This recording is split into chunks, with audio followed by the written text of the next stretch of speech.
A Rua Azel já fora o canto mais acolhedor da cidade, o tipo de lugar onde os vizinhos conheciam os cachorros uns dos outros, onde as crianças andavam de bicicleta em círculos preguiçosos e os velhos sentavam nas varandas até que os postes de luz se acendessem.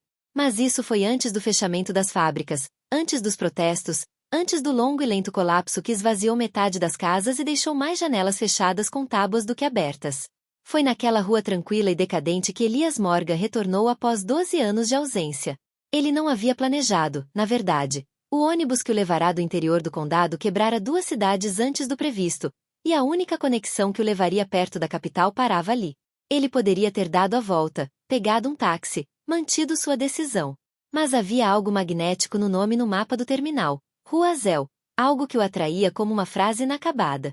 Assim, com a mala na mão e vestindo uma jaqueta leve demais para o vento de outubro, Elias pisou na calçada rachada e sentiu o coração palpitar no peito. A rua parecia menor do que ele se lembrava, curvada, quase pedindo desculpas.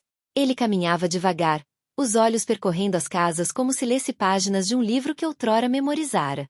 A casa de sua infância ainda estava de pé, a 3 portas da esquina mais distante, mas a cerca, antes branca, havia desabado para dentro, sufocada por trepadeiras. O balanço da varanda, onde seu pai costumava sentar-se todas as noites com o jornal que mal lia, havia desaparecido. Mas a lanterna ainda estava lá. Uma lanterna de ferro enferrujada pendia ao lado da porta, com o vidro riscado e embaçado. Quando Elias era criança, sua mãe costumava acendê-la todos os dias ao entardecer, dizendo que seu brilho amenizava a escuridão. A eletricidade frequentemente oscilava naquela época, e ela detestava a ideia de chegar em casa e encontrar tudo tomado pela escuridão. Elias ergueu a mão e tocou a borda metálica fria da lanterna. Sua respiração falhou inesperadamente, um tremor percorrendo seu corpo como uma rajada de vento invernal.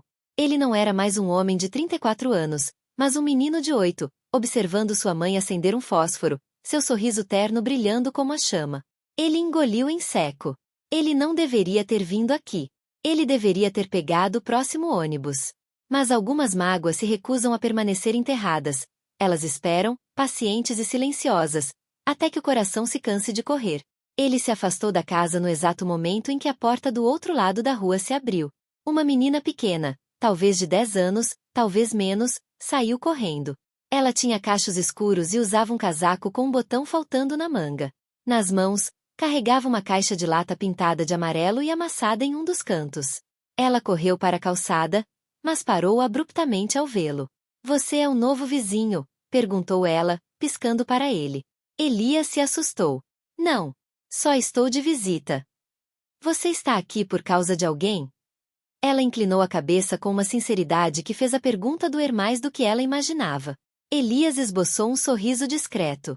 "São apenas lembranças, eu acho." Aquilo pareceu confundi-la, mas antes que pudesse perguntar qualquer outra coisa, uma voz feminina chamou de dentro da casa. "Lina! Não incomode as pessoas, querida." A garota acenou levemente para ele e correu de volta para a varanda. A mulher, frágil, envolta em um xale, com os cabelos grisalhos caindo soltos ao redor do rosto, olhou para Elias por um instante a mais do que o esperado. Seus olhos se arregalaram um pouco. Não por suspeita. Em reconhecimento. Elias sentiu um aperto no estômago. Virou-se e caminhou até o final da rua, onde outrora ficava o antigo centro comunitário. Esperava que ela não o chamasse. Ela não chamou. Mas ele sentiu o olhar dela o seguindo até que ele virasse a esquina. O centro comunitário era apenas um esqueleto do que fora, com janelas rachadas e o mural desbotado sob os grafites. Mas quando Elias tentou abrir a porta, ela se abriu com um longo e doloroso rangido. Lá dentro, a poeira flutuava como flocos de neve lentos na luz dourada que entrava pelas altas janelas. O lugar cheirava madeira velha, ar viciado e um leve toque adocicado, talvez resquícios dos pães e bolos que costumavam vender nas feiras.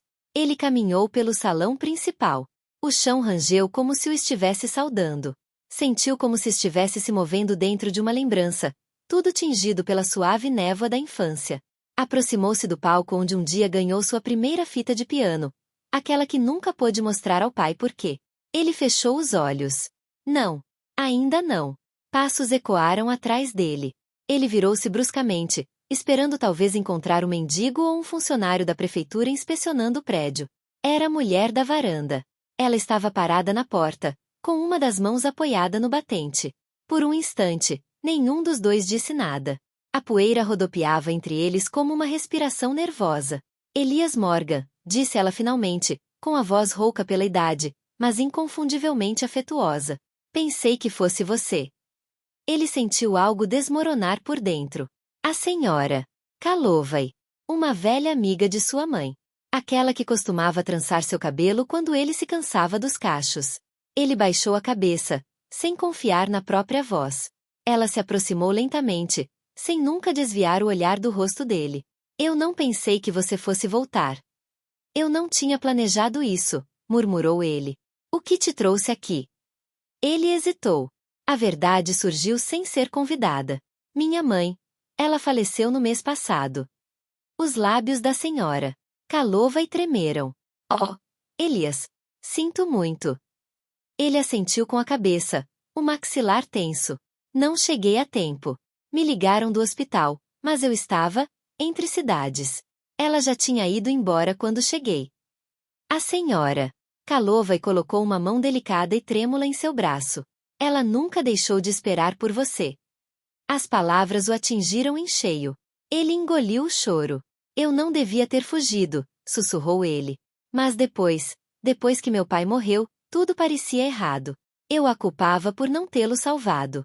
Eu culpava todo mundo. E você mesma, acima de tudo. A senhora Calloway disse isso como uma velha verdade que guardava há anos. Ele não negou. Ele sentou-se na beira do palco, as tábuas cedendo sob seu peso. A senhora Calloway juntou-se a ele, com as mãos delicadamente cruzadas no colo. Após um longo silêncio, ela disse baixinho, há algo que você precisa ver. Elias ficou tenso. O que você quer dizer? Ela deixou algo para você. Antes que a memória dela começasse a falhar. Elias olhou para ela com firmeza. A memória dela. A senhora Calloway assentiu suavemente. Ela tinha momentos de lucidez. E momentos em que não sabia onde estava. Mas ela sempre se lembrava de uma coisa. Se Elias voltar para casa, dê a caixa para ele. De repente, o quarto ficou mais frio. Uma caixa? Repetiu ele. A senhora Calloway se levantou. Venha comigo. Eles voltaram caminhando para a casa dela. Lina espiou por trás das cortinas, mas correu rapidamente para a porta quando os viu se aproximando. Você o trouxe de volta, anunciou ela, como se Elias fosse um gato de rua que ela esperava adotar. A senhora Calloway deu um leve sorriso. Entre, minha querida. Lina obedeceu, mas seus olhos curiosos permaneceram fixos em Elias até o último momento. Lá dentro, a casa cheirava a lavanda e livros antigos. A senhora Calloway o conduziu até a sala de estar e pegou uma caixa de madeira de uma gaveta do armário. Era pequena, entalhada com flores delicadas, o tipo de coisa que sua mãe costumava admirar em feiras de artesanato, mas nunca comprava. Elias olhou fixamente para aquilo. Ela me deu isso há 2 anos, disse a senhora Calloway suavemente. Disse que era para quando você estivesse pronta. Ele pegou a caixa com mãos cuidadosas e trêmulas. Era mais leve do que ele esperava. Abriu-a lentamente. Dentro havia cartas. Dezenas deles. Tudo dirigido a ele. A primeira foto foi tirada na semana seguinte à sua saída de casa. Ele prendeu a respiração. Desdobrou a carta de cima. Meu amado Elias. Espero que o mundo seja mais acolhedor para você do que imagina. Espero que você se alimente bem, durma bem e encontre pessoas gentis. Espero que você saiba que sempre poderá voltar para casa. A caligrafia oscilava em alguns trechos, mas era inconfundivelmente dela. Ele sentiu algo dentro de si se abrir enquanto continuava a ler. Me desculpe por todas as vezes que falhei com você. Me desculpe por cada momento em que não te protegi da fúria do seu pai. Ele te amava mais profundamente do que conseguia expressar. Elias cerrou os dentes, lágrimas escorrendo por suas bochechas. Ele virou para outra carta. Sei que você me culpa pelo acidente. Eu também me culpo. Eu o levei naquele dia. Eu deveria ter percebido quão cansado ele estava. Eu deveria ter insistido para ficarmos em casa. Se eu tivesse escutado. Elias parou de ler. Sua visão ficou turva. Durante todos esses anos, ele acreditou que seu pai havia morrido porque discutira com ele naquela manhã. Acreditava que sua rebeldia fizera o pai sair furioso de casa, distraído, irritado, imprudente. Ele nunca soube que sua mãe estava com ele. O peso daquilo o esmagou.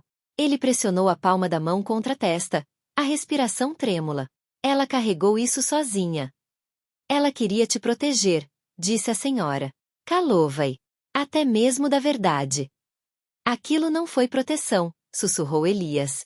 Aquilo foi punição. Ele enterrou o rosto nas mãos. A senhora Calou-vai colocou uma mão reconfortante em suas costas. Você ainda tem um futuro pela frente, Elias. A dor não precisa ser sua âncora. Ele balançou a cabeça. Não sei como recomeçar. Antes que a senhora Calou-vai pudesse responder, Lina aproximou-se timidamente vinda do corredor. Posso te mostrar uma coisa? Perguntou ela. Elias enxugou os olhos e assentiu com a cabeça. Ela o conduziu até seu quarto, onde um desenho estava colado na parede. A imagem de uma lanterna brilhando em uma varanda escura. Ele ficou olhando fixamente. Aquilo, ele sussurrou, é da minha antiga casa. Lina assentiu timidamente. Eu desenho todas as luzes desta rua. Porque algumas ruas precisam se lembrar de nós quando nos esquecemos de nós mesmos. Elias sentiu um calor estranho se espalhar pelo peito. Aquela frase, simples, poética, sem filtros, parecia algo que sua mãe teria dito. Ela fez isso ontem à noite, disse a senhora. Calou-vai baixinho atrás dele. Ela disse que sonhou com um homem parado embaixo dele. Elias exalou com a voz trêmula. Talvez o luto não fosse um beco sem saída. Talvez o mundo ainda deixasse pequenas lanternas para ele seguir. Ele passou a noite com eles, conversando, relembrando, reaprendendo os ritmos da rua Azel. Quando finalmente saiu, o céu estava de um azul marinho profundo. A lanterna da casa de sua infância permanecia acesa silenciosamente na escuridão. Ele atravessou a rua, enfiou a mão no bolso e tirou uma caixa de fósforos que a senhora Calou-vai lhe entregará antes de ele sair. Um golpe hesitante. A chama tremeluzia, frágil, mas determinada. Ele a aproximou do pavio da lanterna. Pela primeira vez em anos, a lanterna brilhou. Suave. Quente. Delicada. Elias deu um passo para trás e respirou fundo.